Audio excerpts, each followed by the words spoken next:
The order was to storm the Ukrainian positions and not to take anyone prisoner. I saw a Ukrainian POW coming out, then a shot, and the body fell.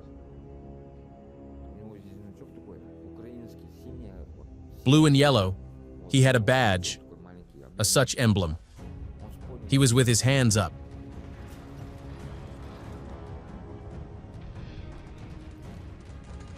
He is accused of violating the laws of warfare.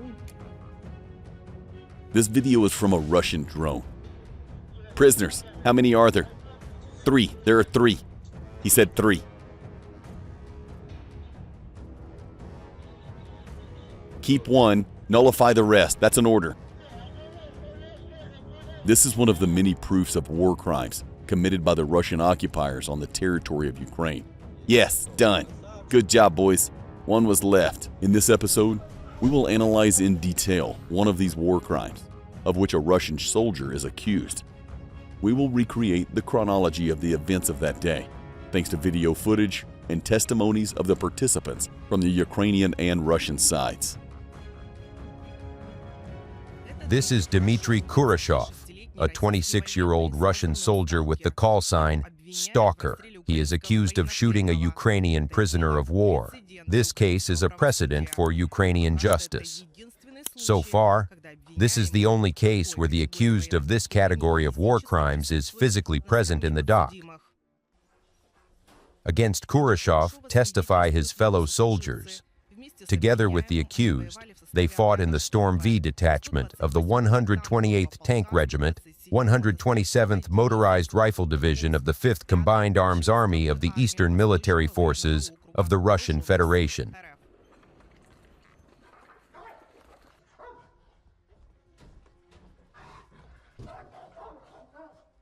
For security reasons, the witnesses are in a neighboring courtroom. The Russian POWs will testify via video link, each in turn. There are 3 of them. On January 6, 2024, at about 5 a.m., the Storm V detachment of the Russian Army, from the village of Shmeloye, Zaporozhye region, went to the village of Priutnoye. According to the investigation, there a group of 18 fighters, among them witnesses and the defendant himself, boarded 2 APCs. Accompanied by a tank, they went to storm the positions of the Ukrainian Defense Forces. Here is the video, which the Russian military later posted online.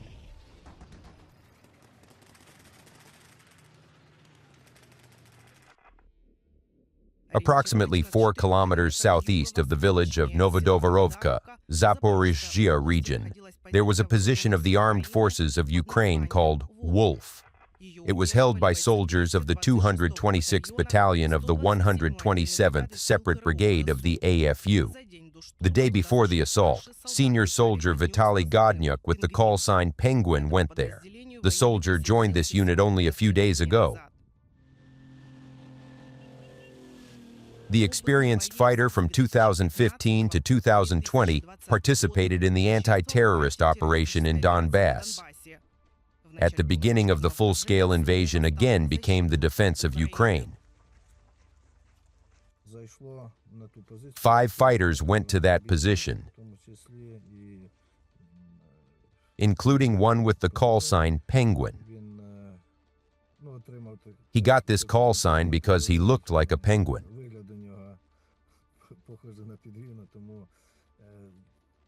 He already had this call sign. We didn't give it to him.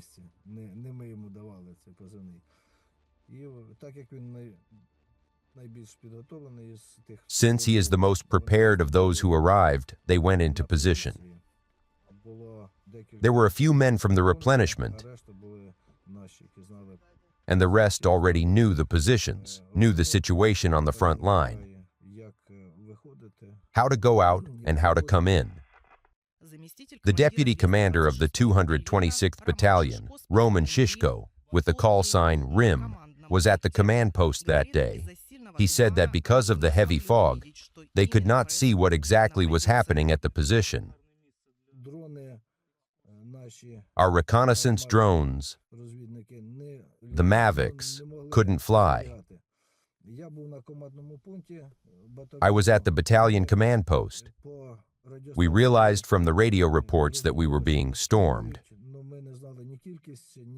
But we didn't know the enemy's numbers or their firepower, so we could only give a command that ours opened fire in response. When the fog cleared a bit, we picked up a reconnaissance drone and realized that the position had been taken by the Rashists.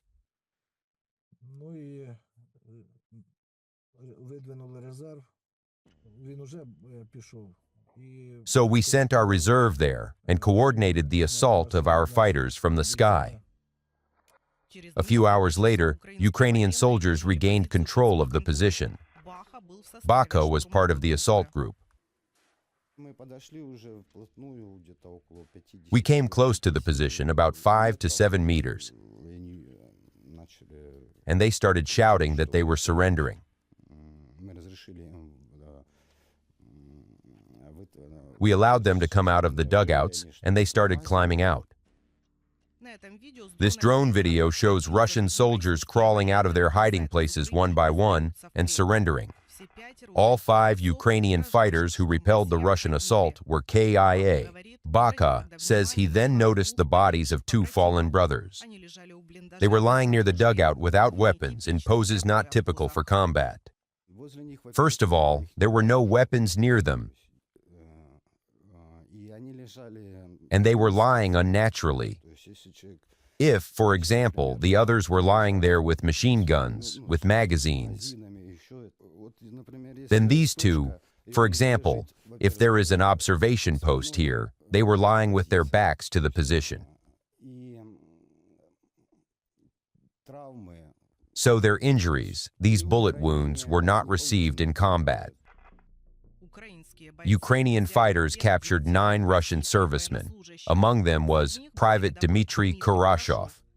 In court, the witnesses, Russian POWs, give their testimony. According to them, 3 groups of 6 soldiers entered the position from 3 different directions. The group where Kurashov was went in the center. One of the witnesses saw a Ukrainian POW being shot. Before there was an explosion behind my back, I saw a Ukrainian POW coming out, then a shot, and the body fell. That's all I can say. Were any of your men there near that dugout at the time? There at that moment, I can't specifically describe what he was doing there. But the fact that there was a stalker standing there, yes, I saw that. At that moment, did you see any more of your soldiers there? No, I did it. You state the call sign, stalker. Is it who, Kurashov, or is it some other person? Yes, that's him. We recorded an exclusive interview with the Russian witnesses. The Geneva Conventions require humane treatment of prisoners of war, so we do not show their faces or give their names.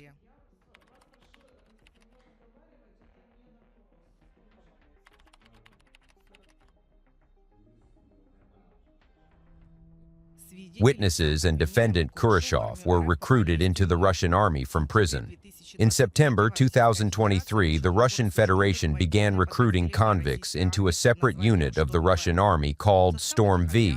These units were composed exclusively of Russians who had served prison sentences.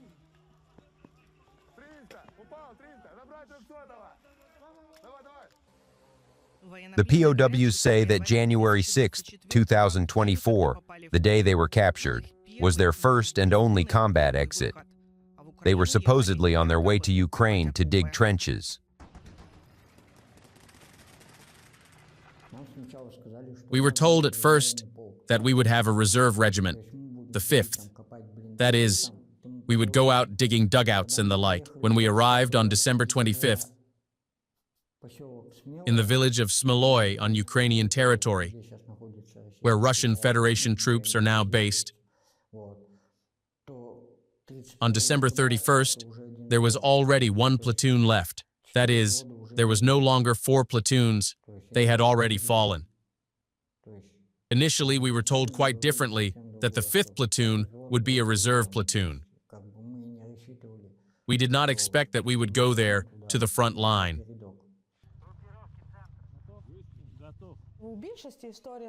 Mostly their life story is that they want to be free, or they want to make money. They come here, and then they tell stories that they are here digging trenches. None of them are fighting. And that's the moment when you break down this theory that they were only digging trenches with shovels, and somehow they were captured with weapons. It gives you the opportunity to interrogate them further. Most often, the portrait of their soldiers is the following: people with not very high intelligence, given that most of them have no general, secondary education, or no higher education at all, which imposes its own imprint on the level of human development. The commander of the group, in which the accused Kurashov was, says he saw an unarmed Ukrainian soldier come out of the dugout during the assault with his hands raised. When we crossed our zone, the blows started hitting us. I hid in a crater and saw a Ukrainian soldier coming out of the left dugout with his hands up. But we had an order not to take anyone prisoner at all. We were told to look at the situation. If the situation is favorable, only then you can take prisoners. I heard gunshots. A body fell. Then, there were no Ukrainian drones. I quickly got up and ran to the left dugout, to the very first one. I saw the body lying there, and Kurashov was on the right side. And how did you realize that he shot him? Because he was the only one there at that moment. There was no one else nearby. The same version of events is repeated by other witnesses, both in court and when talking to us. When they started dropping cluster ammunition on us, as a machine gun such as shoots, I fell under a tree. Lying under a log, Stalker was standing behind. He shouted, "Come out with your hands up!" A Ukrainian soldier came out of the dugout. He had a Ukrainian badge, blue and yellow, a badge. He had such an emblem. He had his hands up. He got down on his knees, threw out his assault rifle, and raised his arms like this. Then he fell face down, and that was it. He was shot by Stalker, because he was the only one I saw in my field of vision. I saw no one else. No one at all. The commander of the Russian group adds, at the training ground they were instructed not to take Ukrainian military prisoners. I think he did wrong in that situation. That's why I'm testifying against him. Because the way I see it, we could have been captured, but saved a man's life.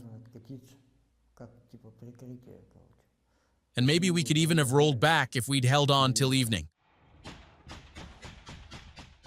International law, particularly the Geneva and Hague Conventions, protects military personnel leaving combat who lay down their arms and surrender.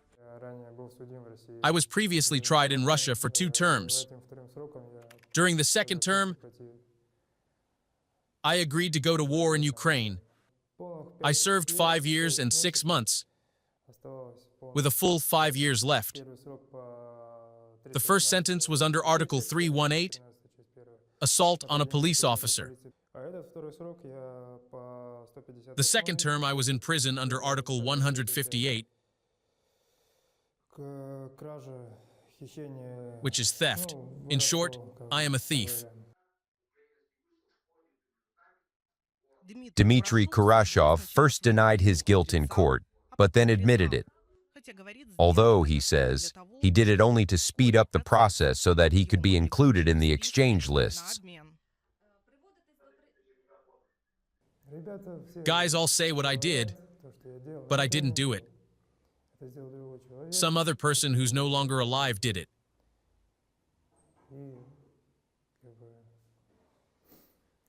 I'm pleading guilty, so this will all be over. I will be convicted. I hope to be given sentence, sent to prison. I can quietly wait for either the end of the war or an exchange. According to his version, Ukrainian soldier Vitaly Godnyuk, who had surrendered as a prisoner of war, was shot by a medic from their unit with the call sign Sedoy. He was eliminated in action on the same day. The defendant adds, if he had shot, he would have aimed at the head. So he eliminated another Ukrainian soldier in the dugout. He confesses to this crime. At the position, when I went into one of the dugouts, there was a wounded Ukrainian. He frightened me. I opened fire on him, blowing his head. I was not going to shoot at the body because I know that there is an armored vest there.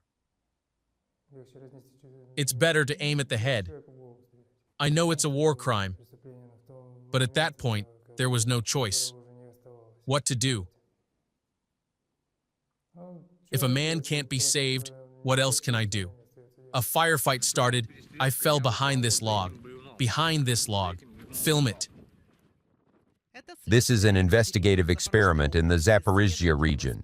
The investigators reproduced the events of that day and the position itself with an identical location of the dugouts. Due to active hostilities, they had no access to the crime scene. Russian witnesses underwent lie detector tests and psychiatric evaluations. It was established that the orderly with the call sign Sedoy, to whom the defendant shifts the blame for the crime, was not present at the wolf position. Were there weapons around him? No. Where was Sedoy? Sedoy was in another group. Was he involved in the assault on these positions? No, he didn't. The fallen Ukrainian soldier Vitaly Godnyuk could be buried only in May last year. Due to the constant hostilities, the body could not be evacuated for almost 4 months. So far, it has not been possible to take all the bodies of the fallen Ukrainians from the position. Currently, this territory is occupied by the Russian army. Since the beginning of the full-scale invasion, the Prosecutor General's Office of Ukraine has established 212 facts of shooting Ukrainian prisoners of war by Russian fighters. The prosecutor adds that there are many times more such crimes along the entire front line, but it is very difficult to record them and prove them. Because usually investigators do not have access to the scene of the crime, there are no weapons, and the inability to conduct forensic examinations. Glory to Ukraine. Shootings. The Russian military often filmed on video and published on social networks. Such behavior shows the tolerance of war crimes by the Kremlin and the purposeful policy of the Russian Federation. We have information about the issuance of such orders by the commanders of the relevant units. Given that these orders are issued along the entire front line, we have ground circumstances to believe that the main order is issued much higher up, and we are at this time working to identify the people who give such orders. However, this is definitely not about some isolated facts, not about some excesses of individual Russian soldiers who are on the front line. Basically, this is also evidenced by the figures. If we talk about the year 2023, we recorded the fact that 11 of our soldiers were shot. Currently, in just 3 weeks of this year 2025, we are already talking about 11 men. If we talk about last year 2024, it's 133 people, and that number could actually be much higher. Dmitri Kurashov is waiting for the court verdict in the pre-trial detention center, which may take up to 6 months. Earlier, the court chose a preventive measure of detention. The defendant faces 10 to 15 years in prison or life imprisonment. If you were interested in today's episode and would like me to continue doing episodes like this next, then let me know by hitting the like button and leaving a comment. You can support the author by the details in the description. Thank you.